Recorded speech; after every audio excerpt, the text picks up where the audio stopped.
Hi, welcome to Circle Time today. I'm so glad that you've joined me. Sue, come on out here. It's time to get started with our Circle Time for today. Let's start with the Bible story, okay?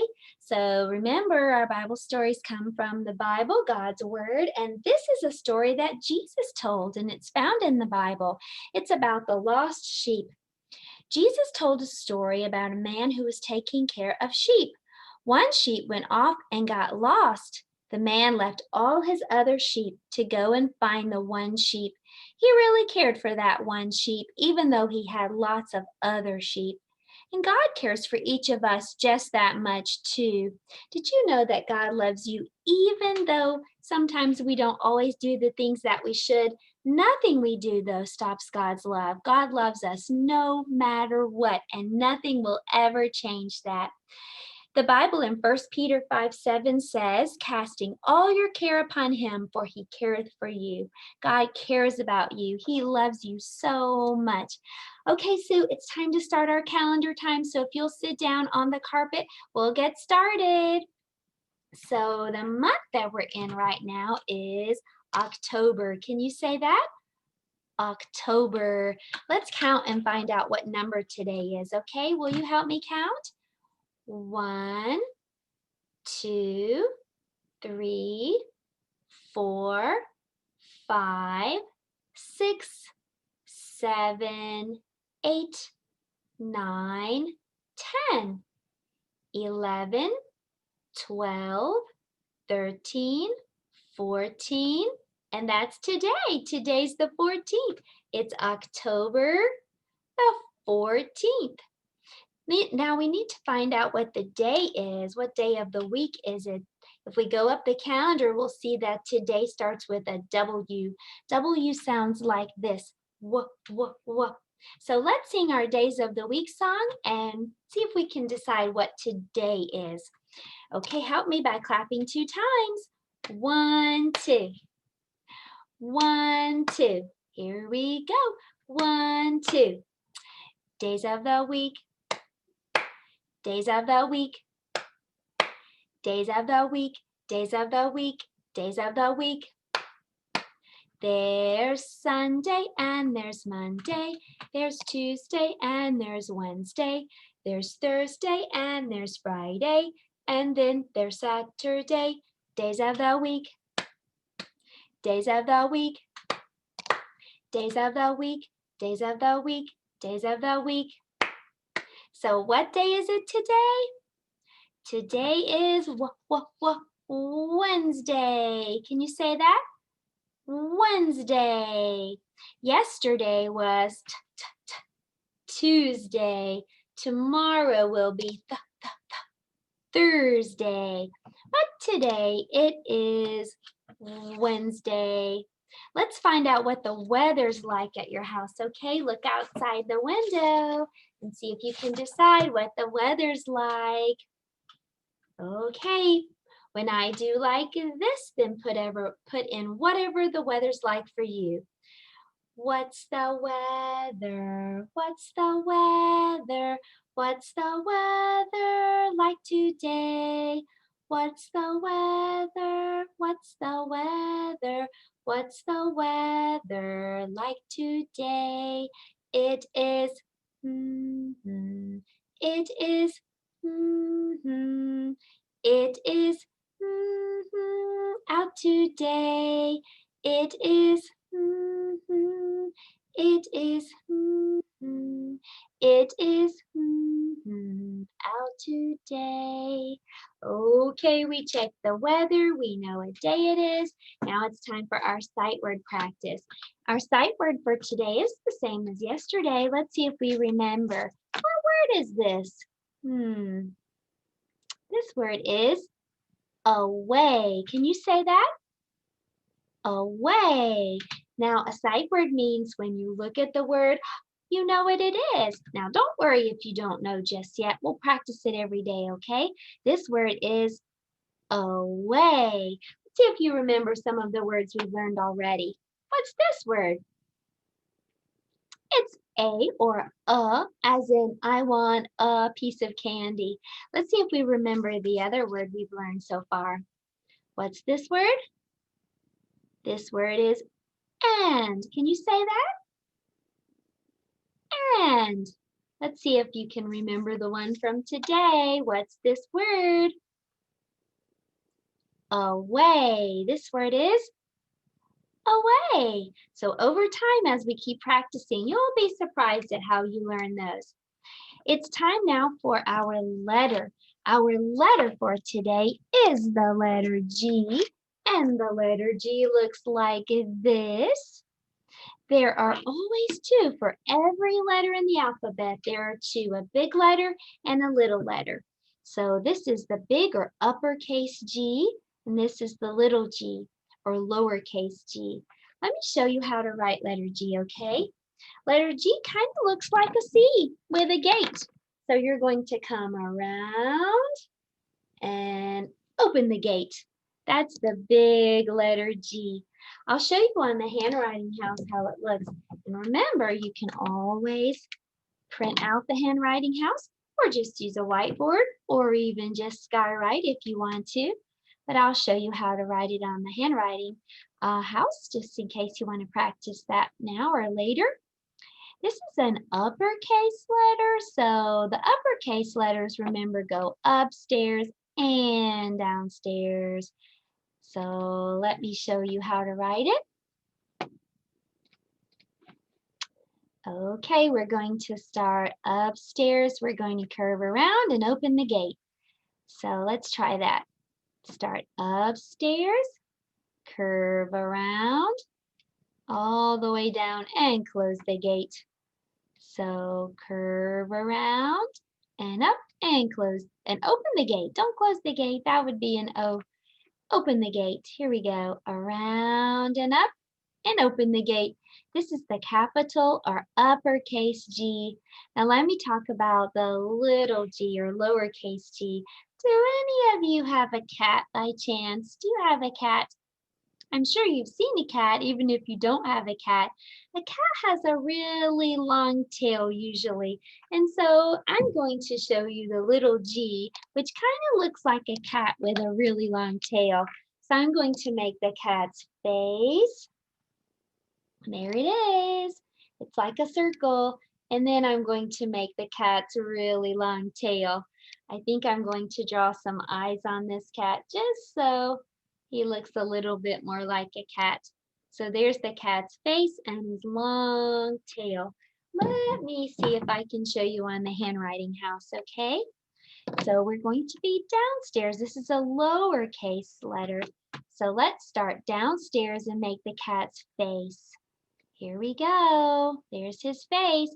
And then we're going to make his long tail, which curves all the way down in the basement. So here's his face. I'm going to use a different color so you can see where to begin your long cat's tail.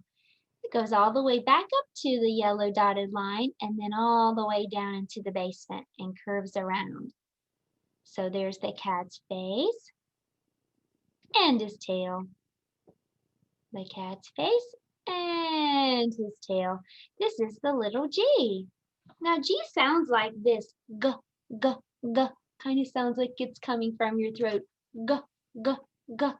G says G as in garden, and that's what we're going to talk about today. G says G, G, G. Can you say that with me? G says G as in garden. G says G, G, G. So that is our theme for today, gardens, and I have something to tell you about gardens. Sometimes a farmer plants a garden, which includes lots of vegetables, and sometimes there are crows that come and they want to eat those vegetables. So the farmer will often make a scarecrow. A scarecrow is just where he takes some of his old clothes and puts them together on a stick to look like the farmer, to look like himself and to try to trick the birds so they won't come and get all of his crops. So we're going to count some crows today for our math time. We've been trying to write number 2 this week, and I'll show you that first before we count. If you want to practice writing the number 2, it looks like this. You're going to come up and down and out. Come up, slide down and out. Come up, slide down and out. This is the number 2. We'll practice writing it today, but I think for our counting time, we're going to count some crows. So let me share that with you so you can help me count, okay? So let's see if we can pull that up for you to see. Okay, will you please help me count these crows? They're coming to get the farmer's corn. Help me count, please. 1, 2. How many crows are getting the farmer's corn? 2. Let's write the number 2, okay? Here's how to write number 2. It looks like that.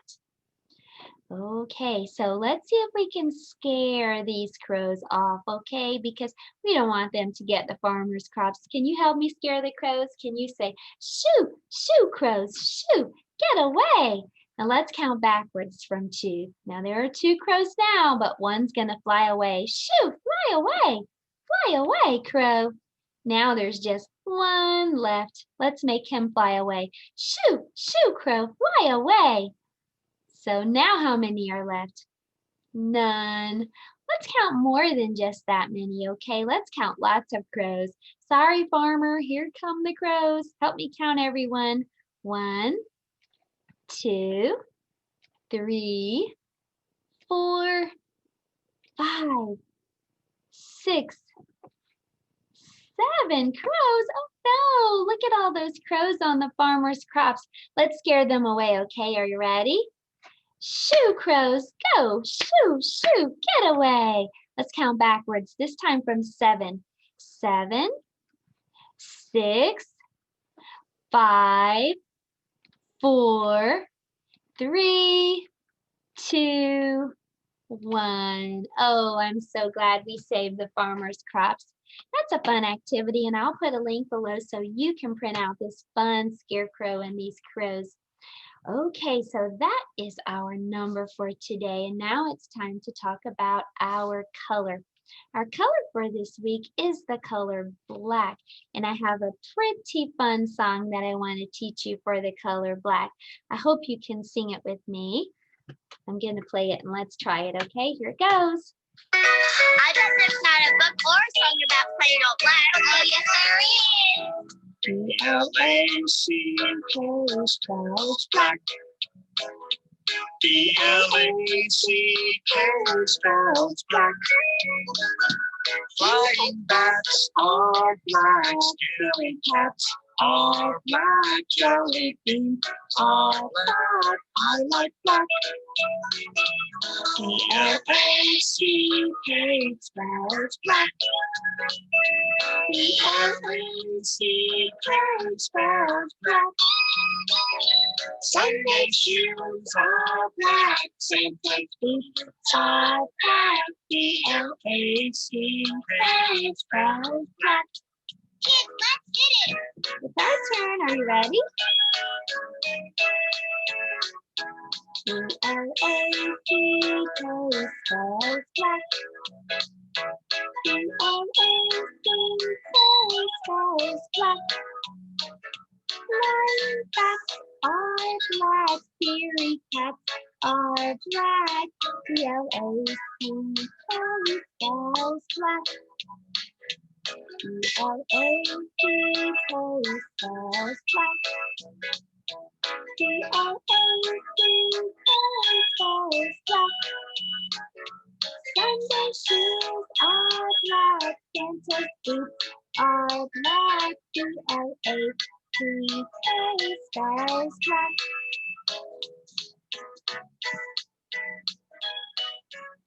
That was fun. So how do you spell black? B-L-A-C-K spells black. Very, very good. Well, since we're talking about G is for gardens and fall harvest, I have some fruits and vegetables that are black. You might be surprised to see there are a lot of things that are black that can be found in a garden. Here are some black plums and black berries. Look at the black grapes and black sesame seeds. Black garlic? I didn't even know. There are some black currants and black olives. Wow, what color are all these fruits and vegetables? They are the color black. Very good. Well, everyone, I had a great time talking about our letter and our number. We counted crows. We also talked about our color, which is black. So now it's time to talk about our shape. Remember we talked about yesterday the trapezoid. Can you say that? Trapezoid. Well, let's draw a trapezoid. Remember, it kind of looks like a triangle. And then you take off the top. So let's draw one. Starts as a triangle. And then if you take off the top and close it in, then it's a trapezoid. This is a trapezoid. So let's say the poem we learned yesterday and see if you remember it. Poor trapezoid has no top. He used to be a triangle, but now he's not. So this is a trapezoid, and I have a little worksheet, and I'll put the link below so you can print it for yourself later. But I have a little worksheet, and it has some trapezoids on it, among other shapes. So I want to see if you can help me find the trapezoids, and we'll circle them, okay? So let's see if you can do it.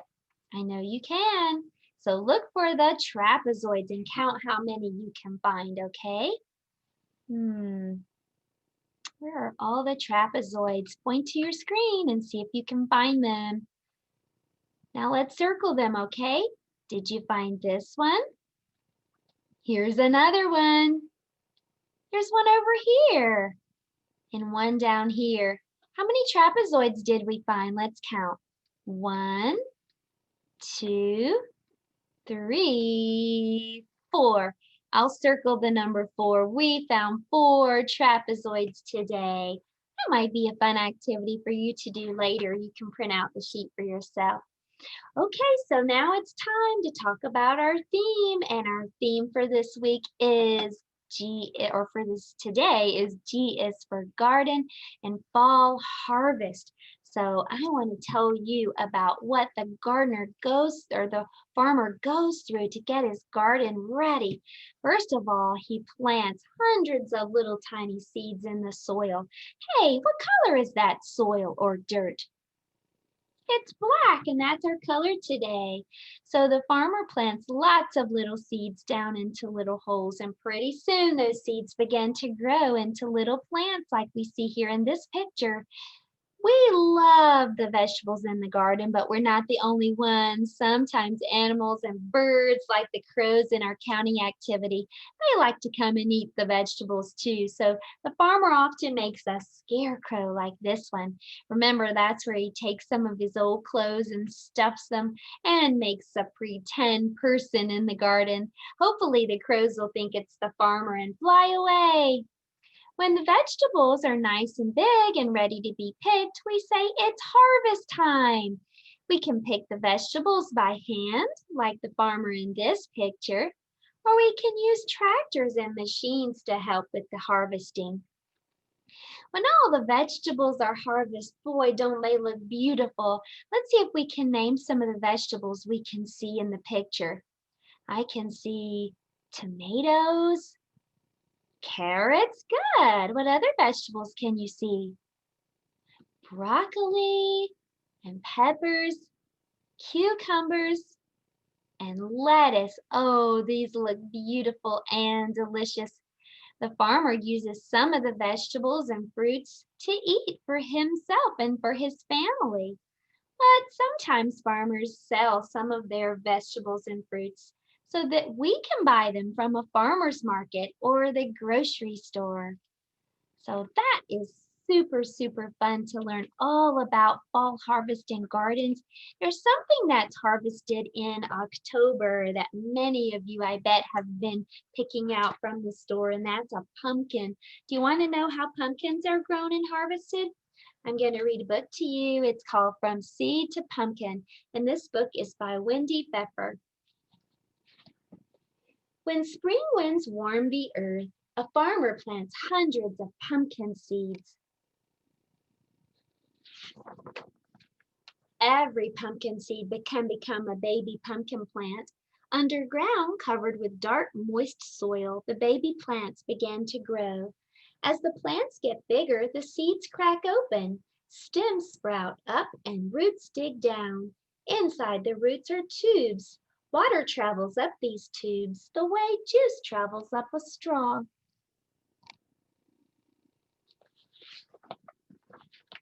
In less than 2 weeks from planting time, green shoots poke up through the earth. These shoots grow into tiny seedlings. 2 leaves, called seed leaves, uncurl on each stem. They reach up towards the sun.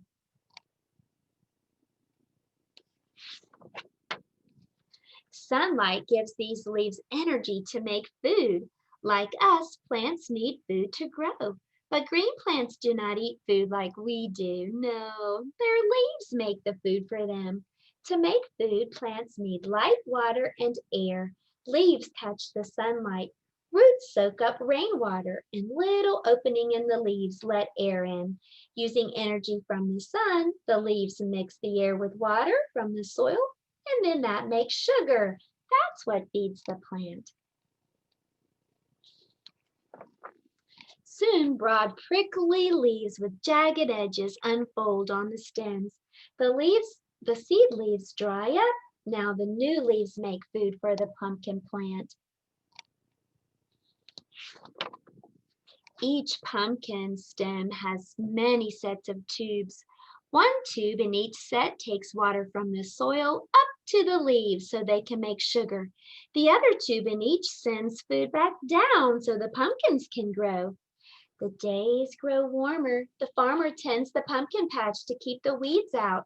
Weeds take water from the soil, but the pumpkin plants need the water. Pumpkin plants don't stand up tall. No, they spread out and sprawl all over the ground. Before long, twisted, tangled vines cover the pumpkin patch. Soon, flower buds appear on the vines. After each bud opens, its orange petals grow bigger and bigger. They look like bright orange umbrellas. During the heat of the day, flowers close up. But again, during the cool nights and early mornings, the bright orange flowers open up and attract swarms of bees. The bees buzz about, carrying yellow pollen from the male flowers to the female flowers. Now pumpkins can grow.